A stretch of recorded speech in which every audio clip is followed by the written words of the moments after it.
নমস্কার, জীবনবাণী অনুষ্ঠানে আপনাকে স্বাগত জানাই। আমার বিশ্বাস মহান ঈশ্বর আপনাকে সুস্থ ও সুরক্ষিত রেখেছেন। একই সঙ্গে আমরা জানি যে এই সময়টার জন্য আপনি অধীর আগ্রহে অপেক্ষা করেন। করুণাময় ঈশ্বর নিশ্চয়ই এই অনুষ্ঠানের মাধ্যমে আপনাকে প্রতিদিন আশীর্বাদ যুক্ত করছেন। আজ আমাদের জন্য তিনি যে আশীর্বাদ রেখেছেন, আসুন না আনন্দের সাথে তা আমরা গ্রহণ করি।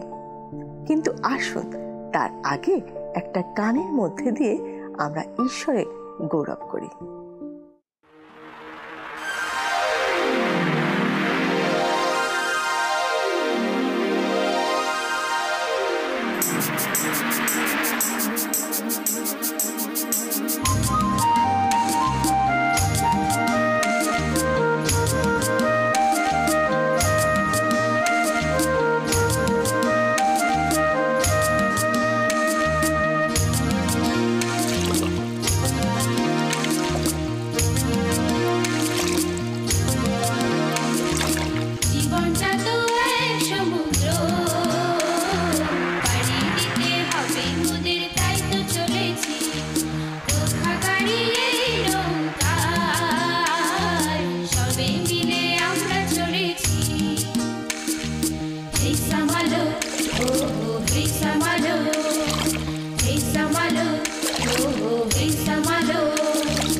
পবিত্র বাইবেলের বিভিন্ন পুস্তকগুলি আমরা আমাদের এই অনুষ্ঠানে ধারাবাহিকভাবে অধ্যয়ন করে থাকি। আর বর্তমানে আমরা বাইবেলের পুরাতন নিয়মের অন্তর্গত দানিয়েল ভাববাদীর পুস্তক থেকে আলোচনা করছি। দানিয়েল অত্যন্ত ধার্মিক ও ঈশ্বরের বিশ্বস্ত এক ব্যক্তি ছিলেন। ঈশ্বর তাকে মানুষের ভাবী ইতিহাস সম্পর্কে অবগত করেছিলেন। দানিয়েল তার জীবনে একাধিক দর্শন পেয়েছিলেন, যার মাধ্যমে ভবিষ্যতে কি কি ঘটনা ঘটতে চলেছে, বিশেষ করে শেষকালের বিষয়ে তাকে অবগত হয়েছিলেন। এই সমস্ত অদ্ভুত দর্শন লাভ করে তিনি বিস্ময়াপন্ন হয়ে পড়েছিলেন এবং ঈশ্বরের দূতেরা তাকে সেই সমস্ত দর্শনের তাৎপর্য ব্যাখ্যা করে দিয়েছিলেন। আমরা আমাদের এই অনুষ্ঠানে বিস্তারিতভাবে দানিয়েলের এই সমস্ত দর্শনগুলি অধ্যয়ন করছি। প্রথমে আমরা লক্ষ্য করেছি যে বাবিল সাম্রাজ্যের শেষ শাসনকর্তা বেলশৎসরের রাজত্বের প্রথম বছরে তিনি পরপর 3টি দর্শন পেয়েছিলেন। প্রথম দর্শনে তিনি 3টি জন্তু, দ্বিতীয় দর্শনে আরও একটি জন্তু এবং তৃতীয় দর্শনে তিনি স্বর্গীয় একটি দৃশ্য দেখতে পেয়েছিলেন। এই 3টি দর্শনের বর্ণনা এবং তারই সঙ্গে সেগুলির তাৎপর্য ব্যাখ্যা আমরা আমাদের আগের পর্বগুলিতে করেছি। বেলশৎসরের রাজত্বের 3য় বছরে দানিয়েল আরেকটি দর্শন পেয়েছিলেন। আমরা সেই দর্শনটির বিষয়ে আমাদের গত পর্বে অধ্যয়ন করেছি। আপনাদের নিশ্চয়ই মনে আছে যে এই দর্শনে প্রথমে তিনি একটি মেষকে দেখতে পেয়েছিলেন। এই মেষটির 2টি বড় বড় শিং ছিল, কিন্তু একটা শিং অন্যটার থেকে বেশি বড় ছিল, আর যে শিংটা বেশি বড় ছিল সেটা অন্য শিংটার পরে গজিয়েছিল। এই মেষ বা ভেড়াটা পূর্ব দিক বাকি রেখে অন্য 3টে দিকে অর্থাৎ উত্তর, পশ্চিম ও দক্ষিণ দিকে ঢুস মারল, অর্থাৎ তার শক্তি প্রদর্শন করল। আমরা এই মেষটিকে বিশ্বের দ্বিতীয় শক্তিশালী সাম্রাজ্য অর্থাৎ মাদীয় পারসিক সাম্রাজ্যের প্রতীক রূপে চিহ্নিত করতে পারি। বহু বছর আগে বাবিল রাজ নবুখুদনিসর স্বপ্নে যে মূর্তি দেখেছিলেন তার রৌপ্য নির্মিত 2টি হাত এবং একই সঙ্গে দানিয়েলের প্রথম দর্শনে দেখা সেই দ্বিতীয় জন্তু বা ভাল্লুকের সঙ্গে এই মেষটি হচ্ছে সামঞ্জস্যপূর্ণ। দানিয়েল তার এই নির্দিষ্ট দর্শনে মেষের পরে আরও একটি জন্তুকে দেখতে পেয়েছিলেন। সেই জন্তুটি ছিল একটি পুরুষ ছাগ। এই ছাগটি পশ্চিম দিক থেকে বহু দূরত্ব অতিক্রম করে মহাবেগে সেখানে উপস্থিত হয়েছিল। ছাগটির একটি মাত্র শিং ছিল। ছাগটি এসে আগে দেখা মেষটিকে পরাজিত করল, তার শিং দুটোকে ভেঙে দিল এবং ধ্বংস করে দিল। এরপর সেই ছাগটি মহাবিক্রমশালী হয়ে উঠল এবং আত্মগরিমায় পূর্ণ হয়ে গেল। ছাগটি যখন তার গৌরবের শিখরে পৌঁছে গেল তখন তার বিশাল বড় শিংটা হঠাৎ করে ভেঙে গেল, আর তার জায়গায় 4 দিকে 4টে শিং গজালো। এই ছাগ হচ্ছে বিশ্বের 3য় শক্তিশালী সাম্রাজ্য গ্রেকো ম্যাসিডোনীয় সাম্রাজ্য, আর তার শিংটি হচ্ছে আলেকজান্ডার দ্য গ্রেট। আমরা এই ছাগটিকে নবুখুদনিসরের স্বপ্নে দেখা মূর্তির দেহের সেই পিতলের অংশ এবং দানিয়েলের দর্শনের 3য় জন্তু অর্থাৎ পাখির 4টি ডানা এবং 4টি মাথা সহ চিতাবাঘের সঙ্গে মিল থাকতে দেখি। আমরা এই বিষয়ে বিস্তারিতভাবে আলোচনা করেছি এবং দেখেছি যে ঐতিহাসিকভাবে আলেকজান্ডারের জীবনে যে সমস্ত ঘটনা ঘটেছিল তার সাথে সম্পূর্ণভাবে এই দর্শনের ঘটনাগুলো মিলে গেছে। আলেকজান্ডারের অকাল মৃত্যুর পর তার বিশাল রাজ্যটি তার 4 জন সেনাপতি নিজেদের মধ্যে ভাগ করে নিয়েছিলেন, যা আমরা দর্শনে তার শিং ভেঙে যাওয়া আর সেই স্থানে 4টি শিং গজানো হিসাবে দেখতে পাই। আশ্চর্যভাবে সেই 4টি শিংয়ের একটার মধ্যে থেকে একটা খুব ছোট শিংয়ের উৎপত্তি হলো। সেই ছোট্ট সিংটি দক্ষিণ দিকে, পূর্ব দিকে এবং জিহুদা রাজ্য তথা জেরুসালেমের দিকে তার প্রভাব বিস্তার করতে লাগলো। এই ছোট সিংটি প্রকৃতপক্ষে ইতিহাসের কোনো কুখ্যাত চরিত্রকে চিহ্নিত করে, সেই বিষয়ে আমরা আজকের পর্বে বিস্তারিতভাবে অধ্যয়ন করব। সেই ব্যক্তি হচ্ছে আন্তিওকস ইপিফানেস। অনুষ্ঠানের শুরুতে আমরা দানিয়েল পুস্তক 8 অধ্যায় থেকে একটি পদ পাঠ করব। আসুন আমরা সেই পদটা পাঠ করি। আমার সঙ্গে বাইবেল খুলুন আর দানিয়েল পুস্তকের 8 অধ্যায় আসুন আমরা 11 পদ একসঙ্গে পড়ি। সে বাহিনীপতির বিপক্ষেও আত্মগরিমা করিল ও তাহা হইতে নিত্য নৈবেদ্য অপহরণ করিল এবং তাহার ধর্মধাম স্থান নিপাতিত হইল। আন্তিওকস জুপিটারের একজন ভক্ত ছিল। আর সম্ভবত সে নিজেকে তার এক অবতার বলে মনে করত। সে নিজের জন্য থেওস এপিফানেস উপাধি বেছে নেয়, যার অর্থ হচ্ছে দেবতার প্রকাশ। তার সমস্ত কাজই ঘৃণিত ছিল। আসুন আমরা তার পরের পদটা পড়ি, 12 পদ। আর অধর্ম প্রযুক্ত নিত্য নৈবেদ্যের বিরুদ্ধে এক বাহিনী তাহার হস্তে সমর্পিত হইল, এবং সে সত্যকে ভূমিতে নিপাত করিল এবং কর্ম করিল ও কৃতকার্য হইল।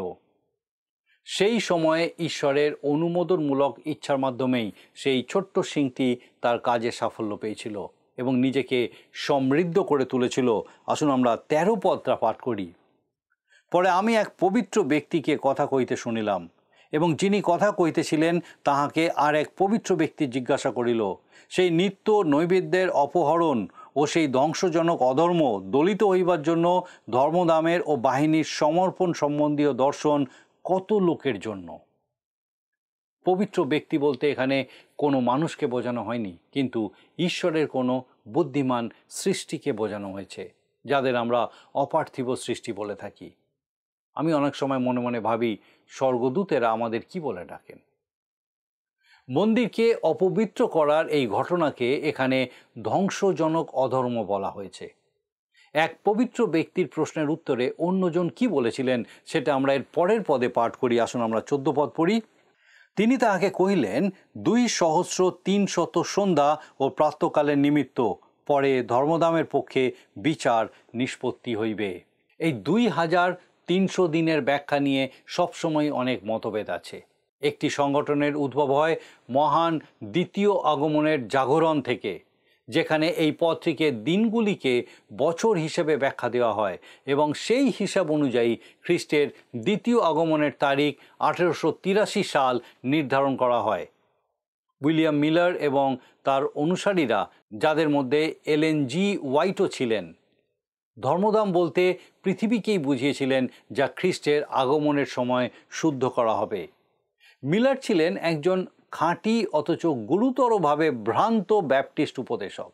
এই দিন বর্ষ ব্যাখ্যাটি ভাববাণীর যে কোনো মতবাদের জন্য এক দুর্বল ও অনিরাপদ ভিত্তি ছিল এবং ইতিহাস সেটা মিথ্যা প্রমাণ করেছে। তবে যদি 2,300 দিনকে প্রকৃত 24 ঘন্টার দিন হিসেবে ধরা হয়, তাহলে এই সময়কাল হবে প্রায় 6 থেকে 7 বছর, যা আন্তিওকসের সময়ের কাছাকাছি, যে আনুমানিক 170 খ্রিস্টপূর্বে তার নৃশংসতা শুরু করে।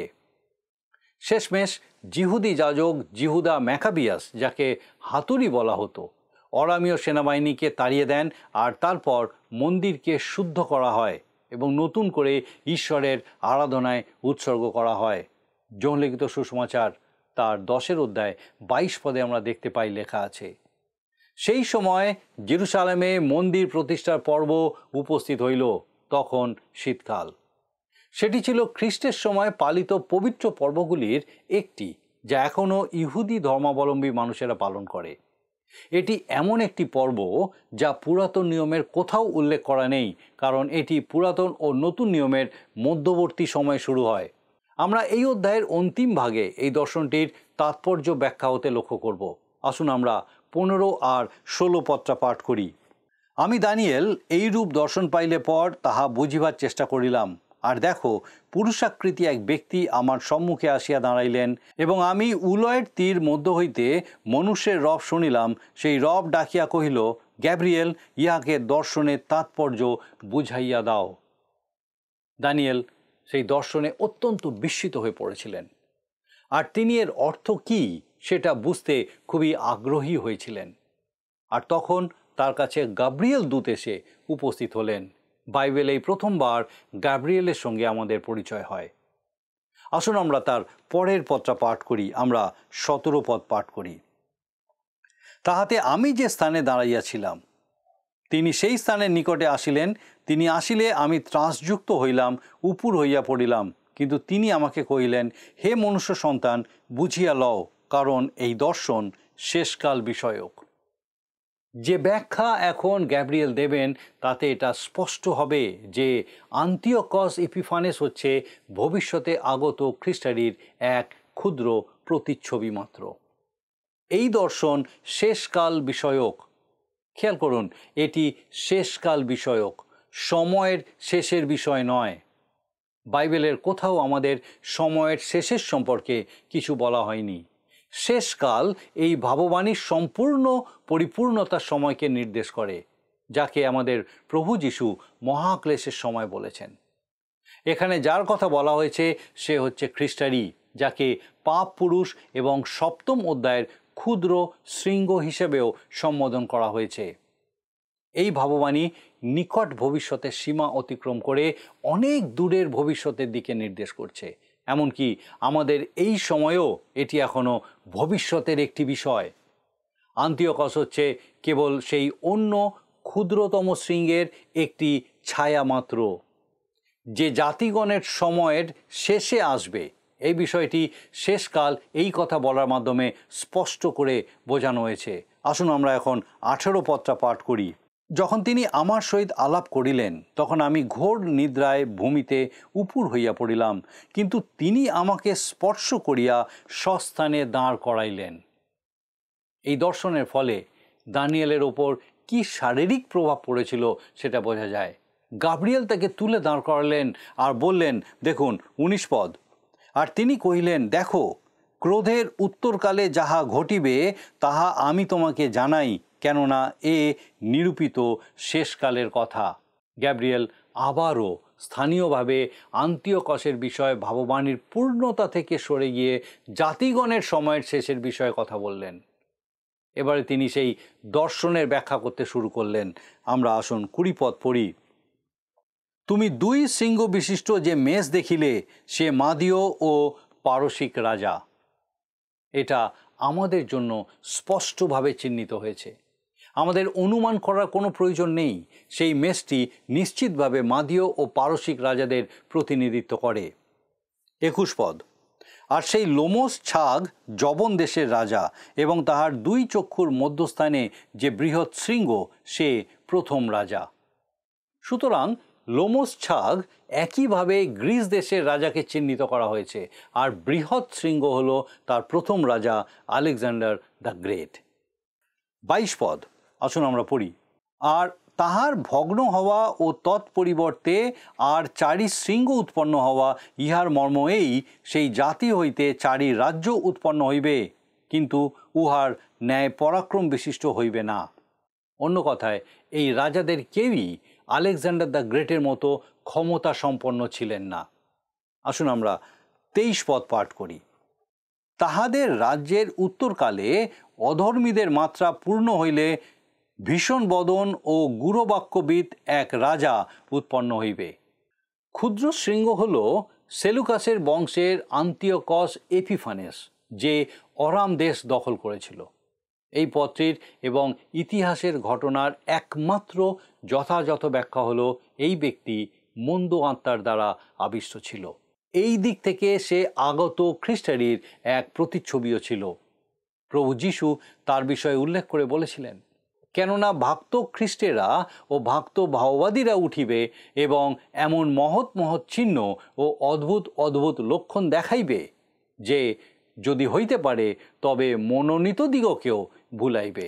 মতি তার 24 অধ্যায় 24 পদ। তার পরের বিষয়ে এই বিষয়ে কথা বলা হয়েছে। আমরা আসুন 24 পদ পাঠ করি। দানিয়েল তার 8 অধ্যায় 24 পদ। সে বলে পরাক্রান্ত হইবে, কিন্তু নিজ বলে নহে, এবং সে আশ্চর্যরূপে বিনাশ করিবে, আর কৃতকার্য হইবে, কর্ম সফল করিবে, এবং শক্তিমান দিগকে ও পবিত্র প্রজাদিগকে বিনাশ করিবে। পবিত্র প্রজাদিগকে বলতে ইসরায়েলকে বোঝানো হয়েছে। আন্তিওকস এপিফানেসের হাতে এই লোকদের হত্যাকাণ্ড প্রায় অবিশ্বাস্য বলে মনে হয়। সে হিটলারের মতো মন্দ ছিল, তবে সে ছিল কেবলমাত্র আগত খ্রিস্টারির এক পূর্ব ছায়া, যার সম্পর্কে বলা হয়েছে, আর পবিত্রগণের সহিত যুদ্ধ করিবার ও তাহাদিগকে জয় করিবার ক্ষমতা তাহাকে দত্ত হইল, এবং তাহাকে সমস্ত বংশের ও লোকবৃন্দের ও ভাষার ও জাতির উপরে কর্তৃত্ব দত্ত হইল। প্রকাশিত বাক্য 13 অধ্যায় 7 পদ। আসুন আমরা দেখি যে তার বিষয়ে আরও কি বলা হয়েছে। আসুন আমরা 25 পদ পাঠ করি। লেখা আছে, তাহার কৌশল প্রযুক্ত সে আপন হস্তে চাতুরী সফল করিবে, সে মনে মনে আত্মগরিমা করিবে ও নিশ্চিত অবস্থাপন্ন অনেককে বিনষ্ট করিবে এবং অধিপতিগণের অধিপতির বিরুদ্ধে দাঁড়াইবে, কিন্তু সে বিনা হস্তে ভগ্ন হইবে। আন্তিওকস ছিল কেবলমাত্র এই আগত রাজার এক দুর্বল নমুনা, আর সে এমন 4টি কাজ করবে যা আন্তিওকস ক্ষুদ্র রূপে করেছিল। প্রথমত, তাহার কৌশল প্রযুক্ত সে আপন হস্তে চাতুরী সফল করিবে। প্রকাশিত বাক্য 13 অধ্যায় 17 পদে আমাদেরকে বলা হয়েছে, আর ওই পশুর ছাপ অর্থাৎ নাম কিংবা নামের সংখ্যা যে কেহ ধারণ না করে, তাহার ক্রয় বিক্রয় করিবার অধিকার বদ্ধ করে। সে প্রতিহিংসার সাথে অর্থনীতিকে নিয়ন্ত্রণ করবে। দ্বিতীয়ত, সে মনে মনে আত্মগরিমা করিবে। প্রকাশিত বাক্য তার 13 অধ্যায় 5 পদে লেখা আছে, আর এমন এক মুখ তাহাকে দত্ত হইল, যাহা দর্প ও ঈশ্বর নিন্দা করে, এবং তাহাকে 42 মাস পর্যন্ত কার্য করিবার ক্ষমতা দেওয়া গেল। খ্রিস্টারির চারিত্রিক বৈশিষ্ট্যতায় নম্রতা বলে কিছু নেই। সে ঠিক শয়তানের মতো ছিল, যে দর্পে পরিপূর্ণ ছিল। তৃতীয়ত, নিশ্চিন্ত অবস্থাপন্ন অনেককে বিনষ্ট করিবে। তার আগমন মেষের মতো হবে, কিন্তু সে সিংহের মতো চলে যাবে। প্রকাশিত বাক্য 6 অধ্যায় সে হচ্ছে শুক্লবর্ণ অশ্বের উপরে বসা ধনুর্ধারী। লক্ষ্য করুন, ঠিক তার পরেই লোহিত বর্ণ অশ্বের আগমন হয়। সে পৃথিবী হইতে শান্তি অপহরণ করে। চতুর্থ বিষয় যা সে করবে, অধিপতিগণের অধিপতির বিরুদ্ধে দাঁড়াইবে। দেখুন, সে খ্রিস্টের বিরুদ্ধে লড়াই করবে এবং প্রতিবাদ করবে। খ্রিস্টারির একটি চিহ্ন এবং প্রকাশিত বাক্য 13 অধ্যায় বর্ণিত প্রথম জন্তুটির অন্যতম বৈশিষ্ট্য হল সে খ্রিস্টের বিরুদ্ধাচারণ করে। এই দর্শনের দ্বারা দানিয়েলকে যে একটা বিষয় বলা হয়েছিল, আসুন আমরা পরের পদে সেটা দেখি।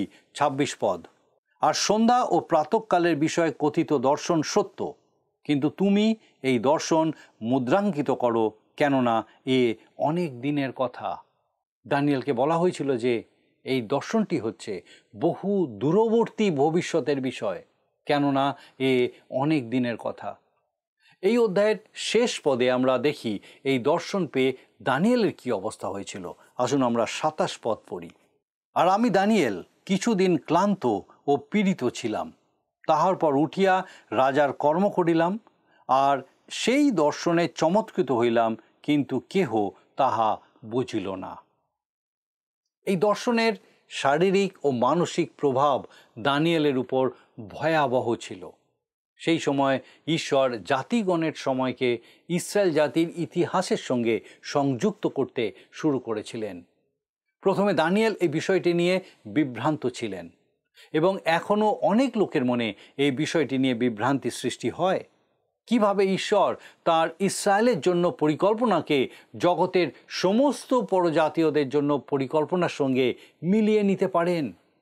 আর আজ তার মণ্ডলীর সঙ্গে যে পরিকল্পনা রয়েছে, তাতে এই বিষয়টিকে আরও জটিল করে তুলেছে। এর উত্তর অবশ্যই খুব সহজ। আমাদের এই যুগে ঈশ্বর একদল মানুষকে নিজের নামে আহ্বান করছেন। আমরা এই আহুত দলকে মণ্ডলী বলি। যখন সেটি সম্পন্ন হবে এবং র্যাপচারের মাধ্যমে পৃথিবী থেকে মণ্ডলীকে তুলে নেওয়া হবে, তখন তিনি আবার ইসরায়েল ও পরজাতীয়দের প্রতি তার উদ্দেশ্যে ফিরে যাবেন। আমাদের আগামী পর্বে আমরা দানিয়েল পুস্তকের 9 অধ্যায় থেকে আমাদের আলোচনা শুরু করব। কিন্তু আসুন এখন আরেকবার আমরা দেখে নিই আজকে কোন কোন বিষয়গুলো আমরা দেখলাম। প্রথমত, দানিয়েলের দর্শনের ছাগটির 4টি শিংয়ের একটি শিং থেকে আরেকটি ক্ষুদ্র শিং উৎপন্ন হয়েছিল ঐতিহাসিকভাবে। সেই শিং হচ্ছে আন্তিওকাস ইপিফানেস। সেই ব্যক্তি আনুমানিক 6 থেকে 7 বছর পর্যন্ত জেরুসালেম এবং তার মন্দিরের মধ্যে নৃশংস ব্যবহার করে যায়। দ্বিতীয়ত, এই ছোট শিং আন্তিওকাস ইপিফানেসকে চিহ্নিত করলেও সে ছিল শেষকালে প্রকাশিত হওয়া খ্রিস্টারির একটা পূর্ব ছায়া মাত্র। সেও ঈশ্বরের পবিত্র লোকদের অত্যাচার করবে এবং সেই সময়কে মহাক্লেশের সময় বলা হবে। আমার বিশ্বাস ঈশ্বর তার এই জীবন্ত বাক্যের মধ্যে দিয়ে আমাদেরকে কিছু বিশেষ বিষয়ে সচেতন করতে চান। আপনি কি উপলব্ধি করতে পারছেন যে ঈশ্বর আপনাকে কোন বিষয়ে সচেতন করতে চাইছেন? তার আগমনের বিষয়, আপনাকে তার সঙ্গে নিয়ে যাওয়ার বিষয়, সেই খ্রিস্টানির বিষয় যে আসবে, মানুষকে ভুল বুঝাবে, ঈশ্বর থেকে দূরে নিয়ে যাবে। কতটা সচেতন আমাদের হওয়া উচিত এখন। আসুন প্রার্থনায় যাওয়ার আমি চাইব আপনি আমার সঙ্গে যোগ দিন। আসুন প্রার্থনা করি। করুণাময় স্বর্গীয় পিতা, তোমার ধন্যবাদ, তোমার স্তুতি প্রশংসা গৌরব করি প্রভু, যে তুমি আমাদেরকে কত ভালোবাসো এবং তোমার পবিত্র পরিকল্পনা তুমি আমাদের জন্য রেখেছো।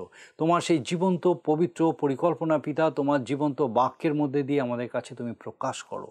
স্বর্গীয় পিতা, তোমার ধন্যবাদ, তোমার স্তুতি করি যে আরেকবার আমাদের প্রত্যেক দর্শক বন্ধুর সঙ্গে তুমি তোমার এই জীবন্ত সত্য প্রকাশ করলে।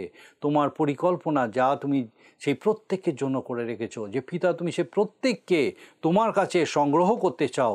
ও প্রভু, সেই প্রত্যেক আত্মা প্রাণকে পিতা গো তোমার এই সত্যে তুমি পূর্ণ করো, যে কাউকে তুমি ছেড়ে দিতে চাও না পিতা, কিন্তু প্রত্যেককে সংগ্রহ করতে চাও। হতে পারে হয়তো এমন কোনো পরিস্থিতি তাদের জীবনে আছে যা হয়তো তাদেরকে মনে করাচ্ছে বা উপলব্ধি করতে বাধ্য করছে যে পিতা তুমি তাদেরকে ছেড়ে দিয়েছো। প্রভু, প্রার্থনা করি তোমার জীবন্ত প্রত্যাশায় আমাদের সেই প্রত্যেক দর্শক বন্ধুকে ব্যক্তিগতভাবে পারিবারিকভাবে পূর্ণ করো, আশীর্বাদে পূর্ণ করো, যেন পিতা গো প্রত্যেকে পিতা গো স্থির হতে পারে যে পিতা তুমি সেই প্রত্যেককে বহন করছো, তুমি তাদেরকে সংগ্রহ করবে পিতা, এবং তুমি যখন তোমার সেই প্রিয় পুত্র প্রভু যীশু খ্রিস্টকে দ্বিতীয়বার পাঠাবে পিতা, যেন একসঙ্গে সবাই আমরা তার সঙ্গে যেতে পারি। সেই মতোভাবে সেই প্রস্তুতির লক্ষ্যে প্রত্যেককে তুমি প্রস্তুত করো। স্বর্গীয় পিতা, আমাদের প্রত্যেক দর্শক বন্ধু, তাদের পরিবার পরিজন প্রত্যেককে তোমার পবিত্র আত্মার পরাক্রমে সুস্থ রাখো, সুরক্ষিত রাখো, তোমার দয়ায় পূর্ণ রাখো। তোমার যিশু নামে ভিক্ষা, দয়া করে শ্রবণ ও গ্রহণ করো। আমেন।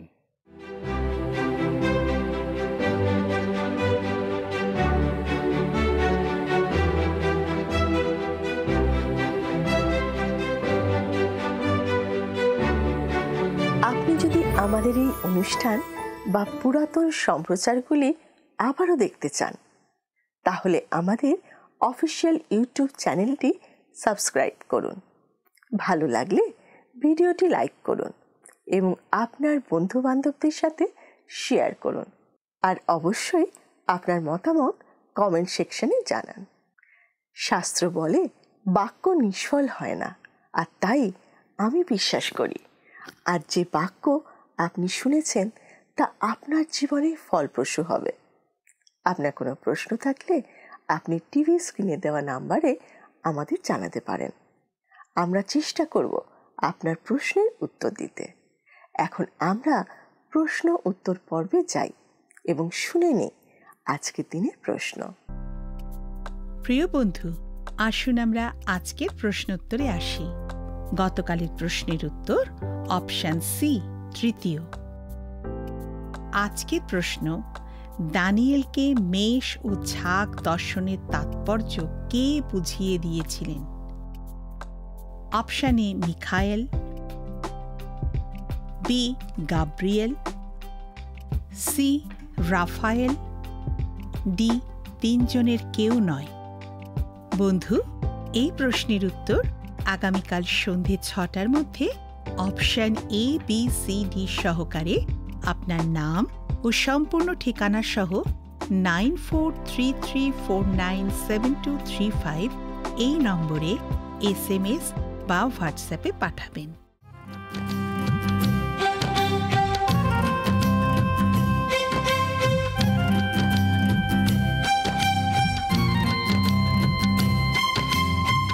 গাইছি আমি আজি সেই নাম, গাইছি আমি আজি সেই নাম, প্রিয় নাম মোর যিশু নাম, প্রিয় নাম মোর যিশু নাম।